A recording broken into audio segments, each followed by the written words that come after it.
Amvay va shuningdek bevosita setish shirkatlarining tijoratini qilish. Savol. Assalomu alaykum ustoz. Diyorimizda Amvay bevosita setish shirkatining tijarati nihoyat kengayotidi. Hatto bu sapning ichida hali bir qism ahli ilm, ulamo kishilarmi bu tijorat orqali kunini kun etyotidi hamda buni tashviq qilyotidi. Chunki bunda qilganda kunda ozroq vaqt chiqarib, mushu tijorat uchun mengib qo'ysa, oyda beriladigan persentmi hali yuqori ekan. Qolgan vaqtda boshqa ishlarni qilish imkoniyatimi to'g'riladi ekan. Amvayning oziqliq kapsullariga Amerika Islom komiteti halolligiga guvohlik bergan ekan. Mening so'ramoqchi bo'lganim, ularning mahsulotlari halol bo'lgan taqdirdami, bu xil shakldagi bevosita setish tijoratini qilish durustmi?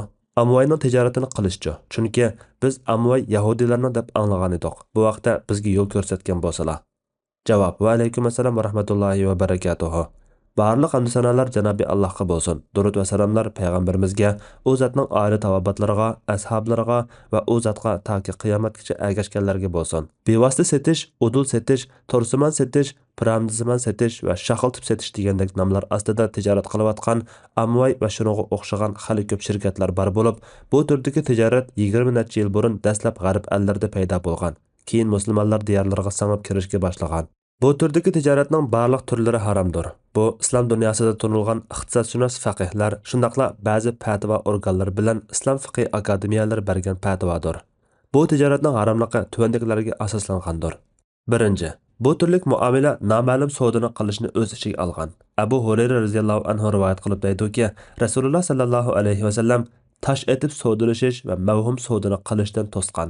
Imom Navaviy aytadi: mavhum savdoni qilishdan to'sish ilm setim babida intayin cho'ng asosli bir qoida va dalil bo'lib, buning ichiga nurg'unlagan sanoqsiz masalalar kiradi. Masalan, yo'q narsani setish, noma'lum narsani setish, topshirib berilmaydigan narsani setish, egiligida bo'lmagan narsani setish, bularning hammasini setish batildir. Chunki bu ehtiyoj bo'lmasa-mu mavhumliqdir. Bu turlik muomalada a'zo bo'lgan kishi talab qilingan songa yetkazolmaydi yoki yetkazolmaydi. Bu noma'lum.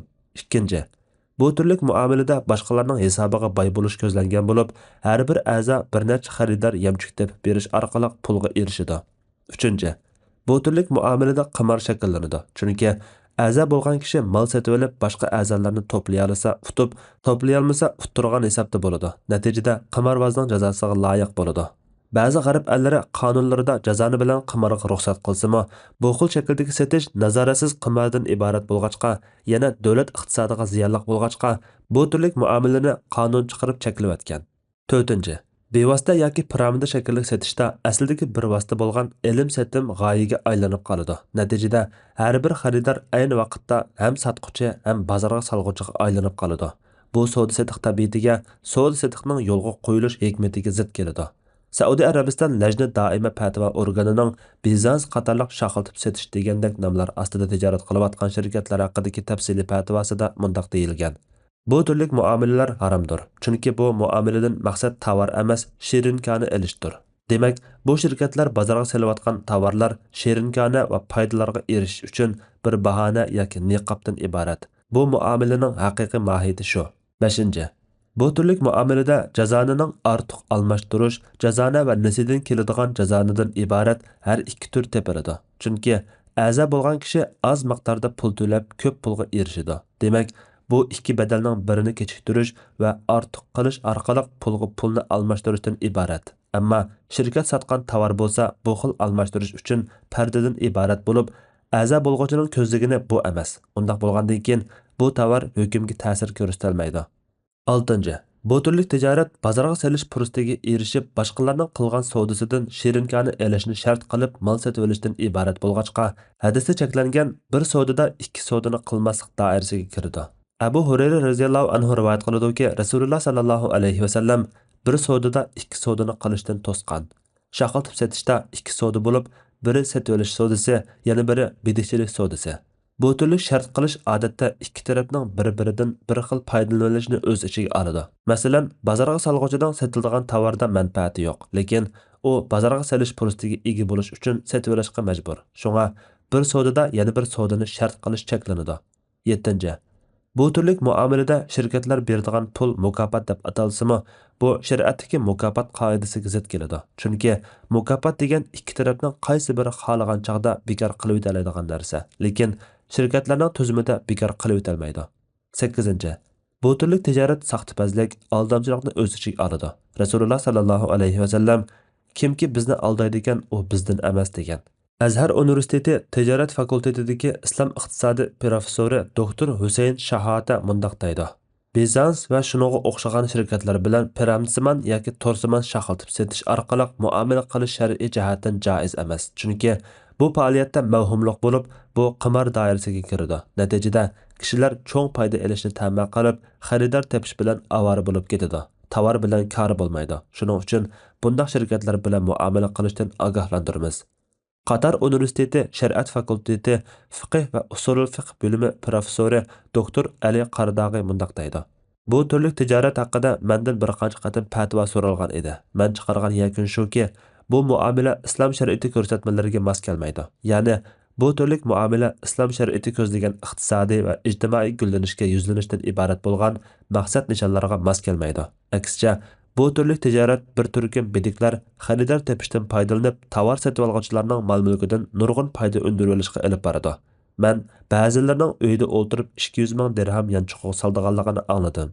Bu türlük muomala kishilarning mol-mulkini nohaq yeb olishning bir turi bo'lib, bu islom shariati ko'zlagan maqsad nishonlariga mos kelmaydi. Chunki kishilar mushu tovarni bozorga solishdan erishadigan tez pul tepish uchun bu xildagi tijoratga yuzlandi. Maqsad tovarni sotib olish emas. Bu türlük tijoratni mukofot qatoridan sanashga bo'lmaydi. Chunki mukofot shartlari bu tijoratda tepilmaydi. Shundaqla ish haqqi olib vakil bo'lish degilimi bo'lmaydi. Chunki bu xil muomalaning tagi islom shariatiga muxolifdir. Rajihi bankchilik shirkatining shar'iy nazorat hay'atining a'zosi, islom iqtisodi mutaxassisi doktor Sami Suvaylim tayyorlagan bir tadqiqotda mundaq yakunlagan. Bu türlük bozorga solish kishilarni aldash va qaqt-soqti qilish shakllaridan biridir. Doktor Sami Suvaylim mundaq deydi. Bu shirkatlar yoki bu shirkatlarga a'zo bo'lganlar ba'zi olimlardan joiz deb fatvo olishga urinib, olimlarga faoliyatlarni bid'atchilikdan iborat deb tushundirgan.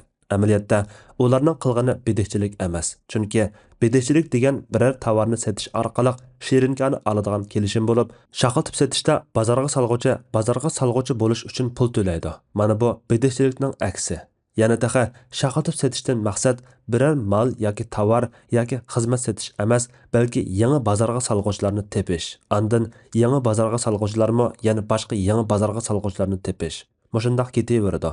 Bu türlük zanjirsimon tutishib mengish oyog'i yo'q holatda davomlashishi mumkin emas. Demak, bu oxir bir nuqtada to'xtamay chora bo'lmag'achqa bu türlük zanjirsimon muomala botildir. Lekin bid'atchilik yoki odatdagi bozorga solish muomalasida bu türlük zanjirsimonlik yo'q. Shunga bu ikkisini barobar davolash xuddi savdo-sotiq bilan jazonini barobar davolganga o'xshashdir. Xulosa: shaxiltib setish boshqalarning mol-mulkini nohaq yeb olish, boshqalarni aldash ustiga qurilgandir. Chunki bu türlük zanjirsimon tutishish oyog'i yo'q davomlashib ketilmaydi. To'xtab qolganida natijada oz sonliq ko'p sonliqning ziyon tortishi hisobiga foyda olish bo'ladi. To'xtab qolmaydi deb faraz qilgan taqdirdami, ustun tabaqadagilar ostin tabaqadagilarning ziyoni bilan nurg'un foyda oladi. Demak, tuvan tabaqadagilar izchil ziyon tortadi. Bu türlük muomalaning joiz bo'lishi uchun tovarning o'ttirig'iga kirishi kar qilmaydi. Balki taxa buning bo'lishi bu türlük tijoratni harom qilingan yili nayronlar qatoridan qilib o'tadi. Yuqoriqilar islom iqtisod mutaxassislarining cho'nqur tadqiq qilib yakunlagan bir qism xulosalar bo'lib, bular bu türlük tijoratning haromligiga kifoyadir. Shunga har bir musulmon bu türlük tijoratdan yiroq turib, pak halol yeyishga diqqat qilishi, boshqalarni o'zini aldamasligi zarur. Bo'lmasa, dunyo va oxiratda oqibati yomon bo'ladi. Amway Amerikada qurilgan Amerika yo'li degan so'zning qisqartirilmasi. 1971-yillardan tartib Avstraliya, Yevropa, Yaponiya va boshqa davlatlarda faoliyat qilishga boshlagan. Jungoga 1995-yili kirgan. 1998-yili shaxiltib setish qonunsiz faoliyatlar chekidan eshib ketgachga qalaymiqonchilik voqealari chiqib, Jungo hukumati bu shirkatning faoliyatini, shundaqla barliq bevosita setish shirkatlarining faoliyatlarini cheklayotgan. Bir muddat faoliyati cheklanib, keyin 2005-yili Jungo bevosita setish yangi qonunlarini chiqargandan keyin Amway shirkati qayta faoliyat qilish ruxsatiga erishgan. Shuning bilan Jungo 2008-yili Amway shirkatining eng chong bozoriga aylangan. Amway shirkatining 2011-yillik bayonotiga qaraganda Amway shirkati 80 ga yaqin davlat va iqlimda faoliyat olib bormoqda ekan. 1990-yildan buyon Amway shirkati Amerikadagi Cumhuriyetçiler partiyasiga necha millionlab pul berib, eng chong moddiy yordam qilganlar qatorida o'rin olgan. Dini jihatdan Amway şirketi Yahudilar qo'lida ekanligi isbotlanmagan. Amway şirketi shirkat ichida odatda radikal xristianlikni kuchaytirishga tirishib turdi ekan. Tovarlarda Injildan kesib ilingan iboralar ko'p ishlatiladi ekan. Shirkat xo'jayinlaridan ba'zilari Injil filmlari degandek radikal xristianchilik targ'iboti studiyalariga a'zo ekan. Demak, diniy jihatdan xristian targ'ibotini yaqinlash purqi bor shirkat ekan. Qonuniy jihatdan Yevropa, Hindiston va Amerika qatorliq davlatlarda Amway shirkatiga qarshi ko'p da'volar ochilgan bo'lib, sud mahkamalari hukm chiqargan. Bir misol, Hindistonda Amway shirkati 56 million dollar to'lam to'lashga ma'qul bo'lgan. Mana bunday to'lamlar Amway shirkati olib borayotgan shaxlatib setish tijorat usulining aldamchilik va saxtipazlikdan iborat ekanligini o'zi e'tirof qilganlik deb qaraladi ekan. Kanada qatorliq ba'zi davlatlarda Amway shirkati boj to'lashdan o'zini qochirganlik uchun sud mahkamalari tarafidan millionlab to'lam to'lashga hukm qilingan. Ba'zi da'volarda eng ustidagi 20 kishining to'liq foydaga erishadiganligi, boshqalarning ziyonga uchrab ketadiganligi sababidan bu shirkat aldamchilik bilan qarlangan. Ba'zi joylarda diniy suhbat uyushtirganligi tilga ilingan.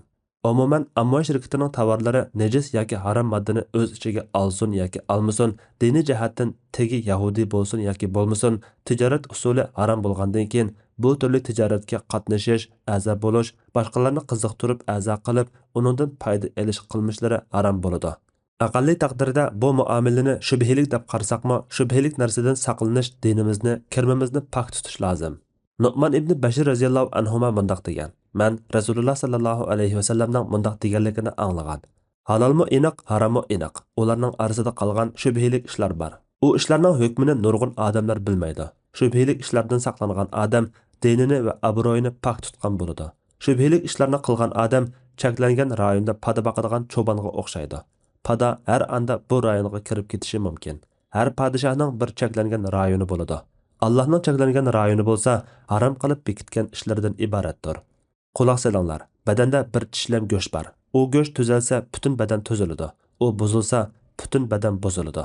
U bo'lsa-mu qalbdir. Uning ustiga musulmonlarga ziyon urayotgan Amerika shirkatlarining mahsulotlarini sotib olishning o'zi olimlar cheklagan bir ishdir. Janobi Alloh hammamizni halol rizqqa muyassar qilsin. Allah eng to'g'risini bilguchidir. Padvada Dr. Abdul Aziz rahmatullah. Fatvalar majmuasi 1-tom, 150-numurliq fatva.